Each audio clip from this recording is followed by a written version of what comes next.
I am Ferdinand Marcos, and I am the President of the Republic of the Philippines. I stand today on behalf of 110 million Filipinos. Hello people and hello universe, it's me again. Shoutout sa inyo mga kababayan. Hello sa mga Marcos loyalists and supporters. But anyway, mayroon tayong updates video. Nako, ito si Congressman Adjong. Talagang sinupla niya ito si Alvarez, ha. Alam po naman natin ito si Alvarez, guys, ha. Isa rin nanawagan yan para mag-resign si PBBM. Sabi niya mag-resign na lang si Pangulong Marcos Jr., si Sara na lang ang mag-take over. Wow, galing. Galing talaga tong mga mga salot sa lipunan. So, 'di ba, obvious na obvious yung prayer rally nila mga kababayan. Mga political interest yung mga pinagagawa nila, halatang halata. Na gusto nila makabalik sa Malacanang. Gusto nila iupo si Sara Duterte. 'Di ba? Matunog ang destabilization. Sila po 'yan. 'Di ba? Sinabi ni Waldy Carbonell. At 'yan din ang sinabi ni Trillanes na gusto talaga ni Digong paupuin si Sara.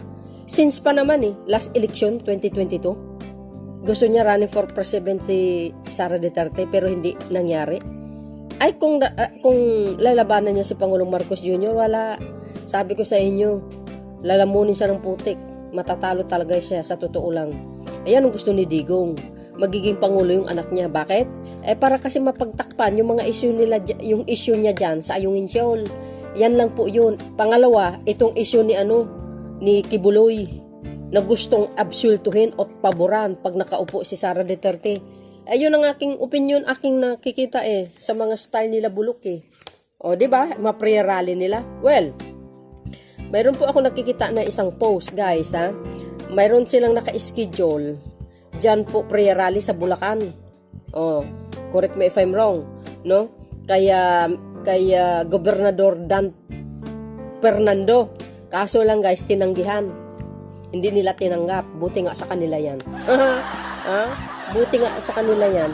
Dahil alam nyo naman kung gaano kalaki naman ang naitulong ni Pangulong Marcos Jr. diyan sa Bulacan itong nakaraang pagbaha dyan, mga kababayan. Nagpunta si Pangulong Marcos Jr. at nagbigay talaga ng milyones dyan, no? Ano kayo? Nasolusyonan talaga.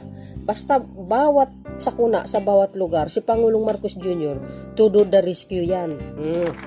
So, ngayon, mga kababayan, ito si Alvarez. Matagal na sa pwesto pero walang nagagawa. Isa rin na nagre-reklamo yung flooding dyan sa Davao. Sinisi na naman si Pangulong Marcos Jr. Itong current administration. Sabi ko sa inyo yung mga black propaganda nila, lahat isinisisi kay Pangulong Marcos Jr. Pero hindi po nakita ni Alvarez kung ano po ang ginawang hindi kanais-nais ni Digong sa kanyang pamumuno. Hindi nila pinupuna. Tulad nito, yung gentleman agreement na ito. Wala silang imik. Pati si Sara Duterte walang imik. See? Kasi mga pro-China sila. Yan po ang sinabi ni Congressman Adjong. Their stance with China, not the Filipino people. Pang sarili interest lamang. Dahil political interest yang ginagawa nilang prayer rally kasi gusto nilang mapabagsak si Pangulong Marcos Jr. Pues, hindi mangyayari yun. Bakit? Kayo mga kababayan, kaya mo pababagsakin itong mama na ito na nakaupo sa Malacanang? Ang dami-dami niyang nagawang maganda. Sa loob ng 2 taon niya, tumaas ang ekonomiya ng bansa. Kung isa-isahin ko dito, abutin tayo ng siyam-siyam. Alam na alam nila yan kung anong magandang nagawa ni Pangulong Marcos Jr. Ngayon, pababain nyo. Kung di ka ba naman TNGA, ito si Alvarez walang tumatanda, walang pinagkatandaan. Ang tagal niya na sa pwesto. May nagagawa ba yan? Sos, Mario Joseph, ang lakas loob niya magsalita. Napababain sa Pangulong Marcos Jr. Siya ba may nagawa ba sa mamamayang Pilipino? See? Kung makapagsalita atong mga to, akala mo napakagaling nila. Yan, gusto nyo pabalikin si Sara Duterte sa kabila na nangyari na ginagawa ng ama niya? Isinuko niya yung Ayungin Shoal, kaya pala hinaharas tayo lagi ng China Bissell. Yun pala ang katotohanan. Yan ang sinabi ni dating Supreme Court Justice Carpio. Yun ang kadahilanan kung bakit tayo hinaras. So, ibig sabihin ng China, may dahilan kung bakit hinaharas ang mga PCG natin. Dahil isinuko na pala ni Digong ang Ayungin Shoal samantalang si Pangulong Marcos Jr., gumagawa siya ng paraan para maibalik sa Pilipinas yung teritoryo natin. Nananawagan siya sa buong mundo. Ipaparating, nagiging transparent ang Pangulong Marcos Jr. dahil gusto niya maiparating kung gaano kasakim at kagahaman itong bansa na ito. Ngayon, at nalaman ng buong mundo, lalo silang nagagalit kay Pangulong Marcos Jr. Bakit? Masama ba yun? Yung ginawa ni Pangulong Marcos Jr.? Nananawagan siya, nakikiusap siya kay President Xi na wag harasin ang mga PCG ng mga Pilipina, ang PCG ng Pilipinas at ang mga mangingisda. Di ba? Tumupad ba si President Ching? Hindi. Di ba mga kababayan? Ano po ang alam po natin? Kung halimbawa naman talagang totoo yung sinabi ni dating Supreme Court Justice Carpio, kung talagang nawala na sa atin ang Ayungin Shoal, kaya naman pala, wala tayong alam dyan, mga kababayan. Wala tayong alam. Nabigla tayo ngayon. Yan pala ang ginawa ni Digong. I never forget, sabi ng mamamayang Pilipino, ang daming netizen na nagagalit sa kanya. Sa ginagawa niya. O baka talagang binayaran si Digong. Ayun aking opinion lamang. Mamaya binayaran ng billions or trillions. Walang pakialam. Kundi sa pansariling interes lang. Wala silang pakialam sa mamamayang Pilipino. Ang inisip nila yung sarili nila. Kaya pala gusto ni Digong maihiwalay ang Mindanao para gagawing probinsya ng China ang Mindanao. Siyempre, hindi na mapapayag ang mamayang Pilipino. Yung kakapal ng mga apogs nito. Magsalita ay mag-resign ng Pangulo. Wow! Yung diskarte ni Pangulong Marcos Jr. na napakaganda. Wala kayo sa level niya, Mr. Congressman Alvarez, kahit sa dulo ng kuko ni Pangulong Marcos Jr. Ikaw ba naman, kauupo mo lang 1 year lang bago magtapos yung 2023. Nagbayad ng utang niya. Si Digong, ginawa niya ba yun? Wala. Nilubo niya yung utang ng Pilipinas. Si Pangulong Marcos, sabi niya, try niya na bayaran. Kahit siguro kalahati. Para mabawasan. Yan ang ginawa yan ang legacy ni Digong. Iniwan niya lumubo ang utang ng Pilipinas. Iniwan niya, sinuko niya ang Ayungin Shoal. Iniwan niya maraming namatay sa war on drugs. Maganda ba ang kanyang nagawa? Bakit dumidepende kayo sa build? Natural sa isang pangulo. Mayroon dapat ipapagawa. Pero mas matindi yung ginawa ni Digong. Sa mamalabis pagdating sa war on drugs niya. Kaloka. Biro nyo, yung mga kababayan, pababain nyo ang pangulo. Anong reason? Ano ang reason nito mga to?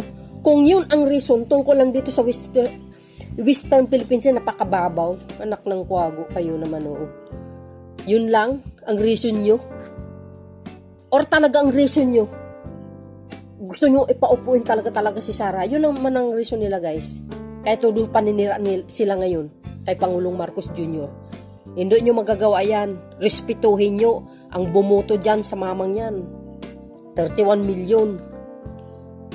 Hindi nyo kayang gawin habang nakaupo na Speaker of the House si Speaker Martin Romualdez. Never at never mangyari. Kahit hindi Speaker yan, hindi nyo kayang gawin yan. Lalo't maganda ang performance itong Pangulo na ito. Okay lang sana kung tamad. Diba? Pero hindi Grabe yung effort niya, grabe yung sipag niya. Nagkasakit na nga Sa kabila pa, nung nagkasakit ang Pangulo, tudo sasabihin, na-over sa polboronic. Tingnan nyo, ang sasama ng ugali itong mga askal na ito. Kung makapagsalita sa social media, tahon ng tahon kahit saan. Di ba? Kaya sa bayaran ng mga vloggers ni Marcos, aba, makapagsalita, akala mo naman, ang vloggers nila. Siniwalat nga ni Senator JB Ejercito bayaran ng mga ibang vloggers ni Digong ng Chikwa. Tapos ano nyo, ibato nyo sa mga Marcos sa loyalist vloggers. Ay sus, kwento nyo sa panot na pagong kay aktor ni Puki. Di ba? So dahil dyan mga kababayan, ako talagang na-embier na ako sa mga ganitong klaseng mga tao. Sasabihin mo, magre-resign for what? Anong reason? Tamad ba ang Pangulo? Hindi ba nagtatrabaho? Hindi gumagawa ng paraan? Akala mo naman ito may nagagawang maganda sa Pilipinas. Naloka ako. Hindi nyo kayang gawin yan.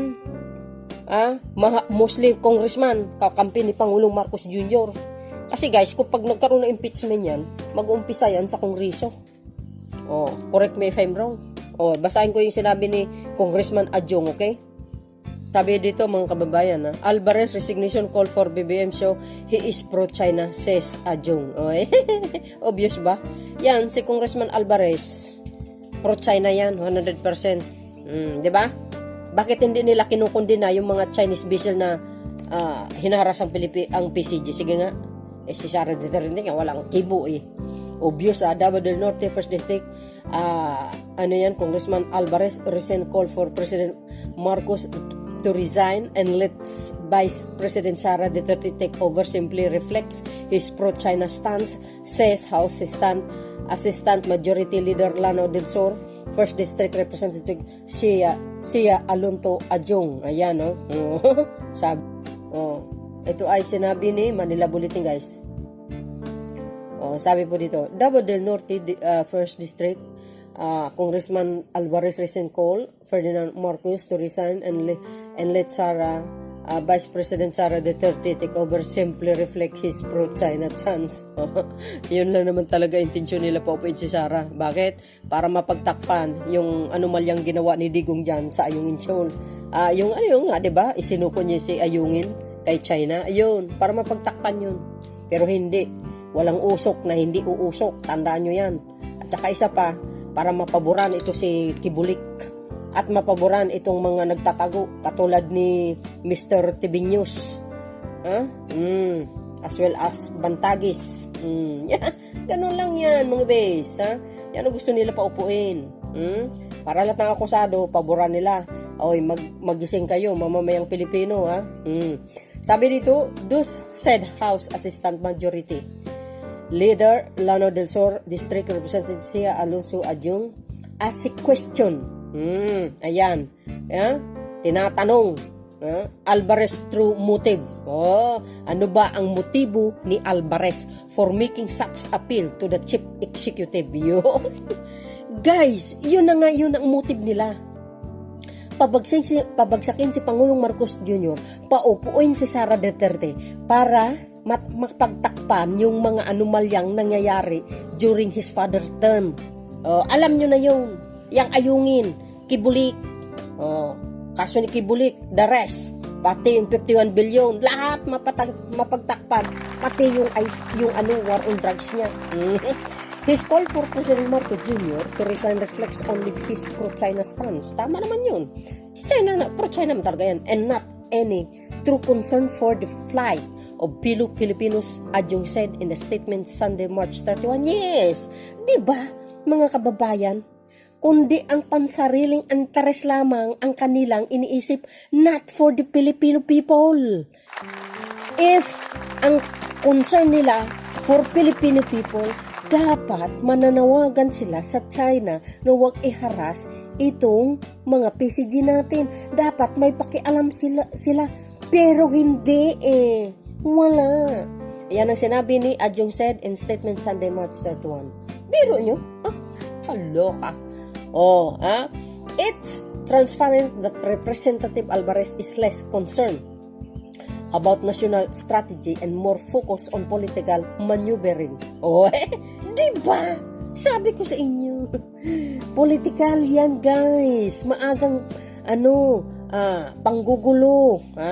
Kaya ang naisip natin, ang destabilization, yun na yun. Di ba? Adjung said of Alvarez as close ally of former President Rodrigo Duterte and former House Speaker. Siya naman dating Speaker of the House, di ba, ni Diggins. On Holy Wednesday, Alvarez advised Marcos to make the sacrifice. Wow! Sa sacrifice daw si Pangulong Marcos Jr. para bumaba. Di ba? Tapos, let Sara Lee, take over the position as a presidente of the Filipinas. Pero hindi is qualified. Kasi very hilaw. Mas hilaw pa sa ampalaya na kulay green. Walang alam sa pamumuno, lalong malalagay sa tae ang Pilipinas. Kaya, never at never mangyari yan. Itatak nyo yan, kukutin nyo mga anti-Marcos. By voluntary resignation from his position and turn over the function of the presidency to the duly elected vice president in the person of VP Sara ay sus. Lakas loob nito, ang kakapal ng mga mukha, no? Grabe. Nakikita nyo si Sara Duterte pumunta sa rally. Yung araw na yan, talagang ang plano nila, lusubin ng Malacanang. Yan ang sinabi ni Atty. Poki, di ba? May video ako dyan. Lulusubin nila habang nasa Germany si Pangulong Marcos Jr. Para i-take over niya, agawin ang Malacanang. Yun ang intensyon nila, pero hindi nila magawa yan kahit wala si Pangulong Marcos Jr. Subukan lang nila, guys. Ewan ko lang kung saan sila pupulutin. Kasi nakabantay ang ating sandatang lakas. At hindi maaari mangyari yan. Diba? This is the Davao del Norte Sulun question Marcos handling of the West Philippine Sea. Sabi ko sa inyo, guys. Ngayon, ginagawa nilang sangkalan ang issue tungkol sa Western Philippine Sea para idiin si Pangulong Marcos Jr. na kasalanan niya lahat. In what way, Mr. Alvarez? Why you didn't explain it into the public or into the world para malaman ng lahat? Diba? Alvarez cited the need for a more pragmatic stance when dealing with the regional power. Nagmumukhang power talaga ito si Alvarez, no? Wow. Wala nang maibabato kay Pangulong Marcos, diba? Ano mga ibabato nila? Pulburunik. Lahat na lang. Binabato ngayon ang Western Philippine Sea. Gagawa nila ng issue para kay Pangulong Marcos Jr. Nakasalanan niya po ang lahat. Wow, galing nila magbaliktad, ano? Hoy, ang akala nyo mabaliktad nyo yung kaisipan ng mga mamayang Pilipino? Never.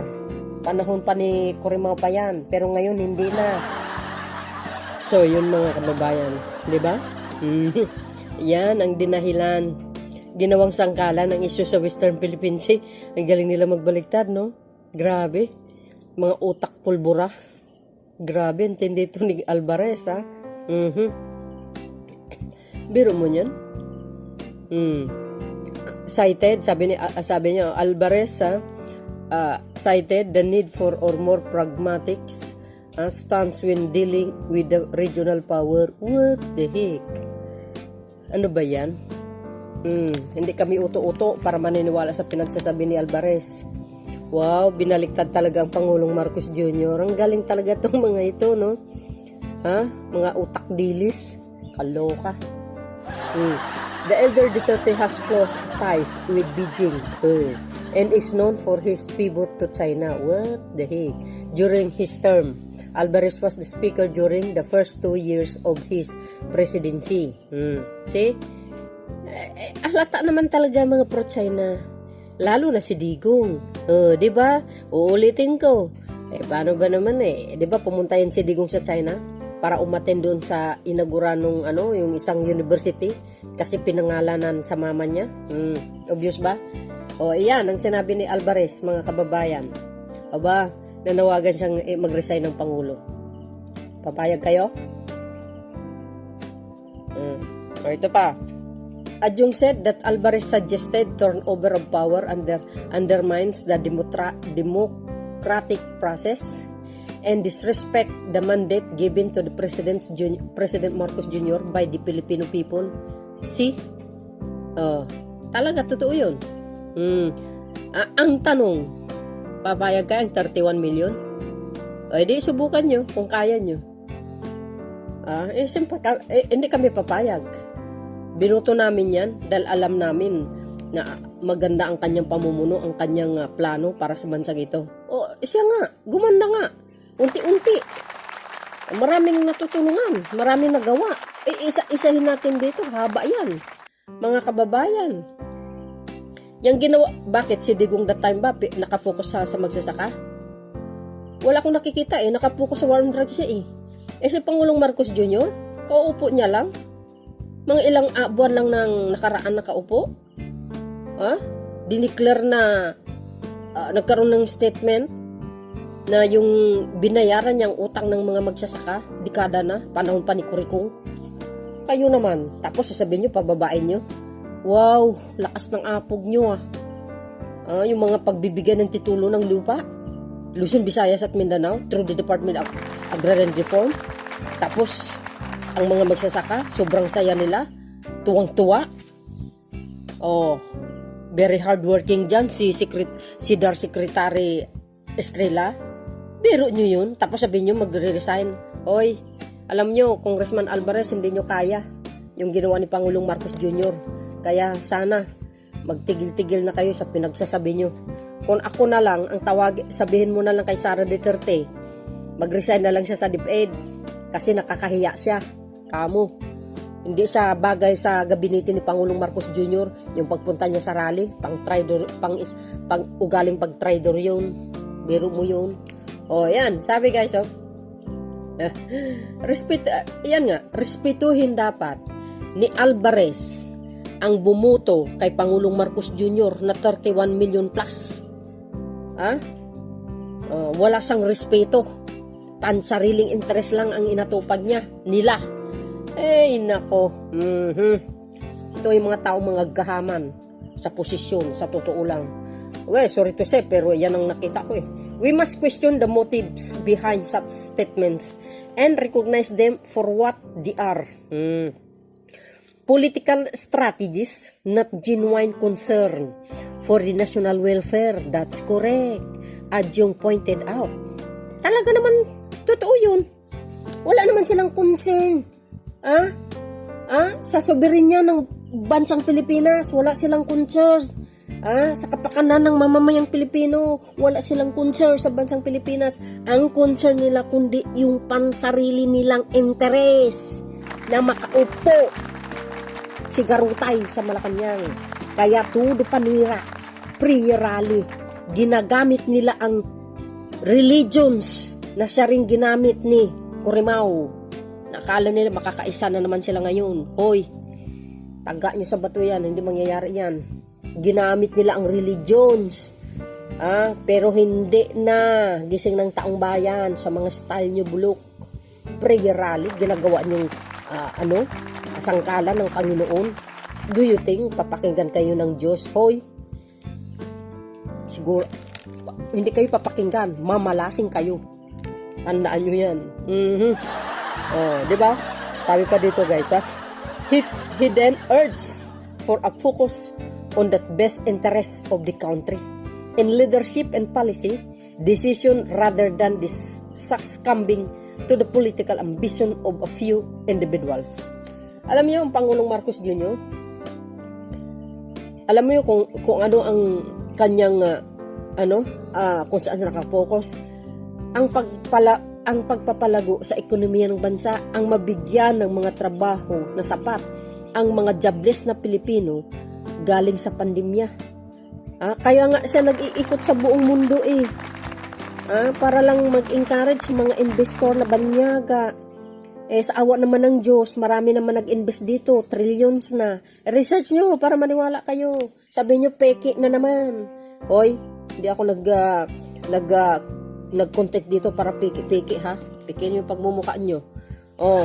Di ba? Tumaas ang may trabaho. Mula siyang nakaupo. Bumaba yung crime rate. Gumanda naman ang ekonomiya ng bansa. Except lang doon sa mataas ang mga ibang pangunahing bilihin. But you should open your mind because we are in a global crisis. Yan po ang hindi naintindihan ng mga salipunan. Giniit nila, yung mahal ng mga ibang bilihin, sinisi na naman kay Pangulong Marcos Jr. Samantalang si Digong, nung panahon niya, umaabot ng 1,000 ang 1 kilo ng sili. Doon pa lang, mahal na ang bilihin. Diba? Lahat yan isinisisi kay Pangulong Marcos Jr. Wow! Ano yan? May magic siya. Tapos kahit man naman yung yung 24 kilong bigas na hindi naman pangako, ginawa nilang sangkalan para lang sirain si Pangulong Marcos Jr. Mas mahigit pa yan dyan, guys, ha? Kaya be prepared sa mga black propaganda itong mga ito. Kaya huwag kayong maniniwala at huwag natin ibuto itong mga pro-China. Darating 2025 at 2028. Kayo, sa mga nakakaalam, ano po ang magandang nagagawa ni Pangulong Marcos Jr. Alam niyo po yan. Ang saradong utak lang itong mga askal na tumatahol sa social media. Our nation leadership and policy decision should be guided by the best interest of the Philippines. Tama! Not by the political ambition of a few. Adjong concluded. Ano ba naman ang ginawa nila ngayon? Political ambition. Para lang iupo. Sigarutay. Why? Para mapagtakpan ang mga anomalyang ginawa ng past administration. Tulad ng war on drugs. Issue sa Parmalin. Di ba? Issue sa yung Incheon. Sinuko niya sa China. Sabi ni dating Supreme Court Justice Carpio. Di ba? Marami. Yung sinabi nila sa kanya, protector ng drug lord. Saan kayo makakita niyan? Si Digong yan. Yan, ang gusto nila mapagtakpan. Kaya gusto nila mapaupo si Garotay. Para mapaboran si Kibuloy. Or siguro mapaboran si Tibisis. At kaya si Bantagis. Yan. Diba? Si Sara Duterte, anong ginawa niya? Mas kakatigan niya pa, mas sinusuportahan niya yung akusadong isang sex offenders kaysa hinaharas ng China vessel ang mga PCG na 3 ang sugatan, sira ang resupply boat. May narinig kayong pananalita, wali. Why? Because she is pro-China. Wala siyang pagmamahal sa mamayang Pilipino. Sabi niya, mahalin natin ang Pilipinas. Saan ang pagmamahal? Ba't hindi ka kumibo? Sa Western Philippines na nangyayari. Sa mga issue dyan, pangharas. Saan ang pagmamahal? Itong mga tao na ito, mga kababayan, walang pagmamahal sa mamamayang Pilipino. Ang pagmamahal, kundi yung pansariling interes lang nila. Dahil mga political ambisyoso. Yan sila. Yan po ang nakikita ko. Biro nyo, mga kababayan.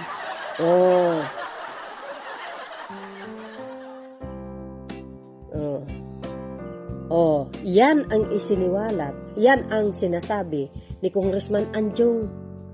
Hindi nyo kayang pag-resigning si Pangulong Marcos Jr. Dadaan kayo sa ibabaw ng aming kaluluwa. Hindi at hindi mangyayari, itaga nyo yan sa mga kukutin nyo. Di ba? Di try nyo kung kaya nyo. Ito, mga kababayan, ang aking latest updates news sa inyo. Ano po ang masasabi nyo dito kay Congressman Alvarez? Di ba malinaw na malinaw, mga bes? Political ambition, political interest, gahaman sa posisyon, pansarili, ang iniisip, hindi sa mamayang Pilipino. Why? Kung talagang para sa Pilipino, bakit hindi nila ginawa ng paraan yung flooding dyan sa Davao, doon sa 51 billion? Bakit hindi nila ginawa ng paraan yan? Mapagawa yung mga daanan ng mga flooding, baha. Marami nagagawa yung 51 billion kaya. Tapos isisi kay Pangulong Marcos Jr. Siya kayo makikita, di ba obvious na obvious? Paninira? Ang mga salot sa lipunan. Yan ang bagong posisyon ngayon. So anyway guys, tayo na pong balang musga. See you again on my next upload video. Bye bye bye and baboos. God bless Philippines. Bati-bati sa langit, ang tamaan wag magalit. Pag-inggit, pikit. Bakit? Nga. Baboos.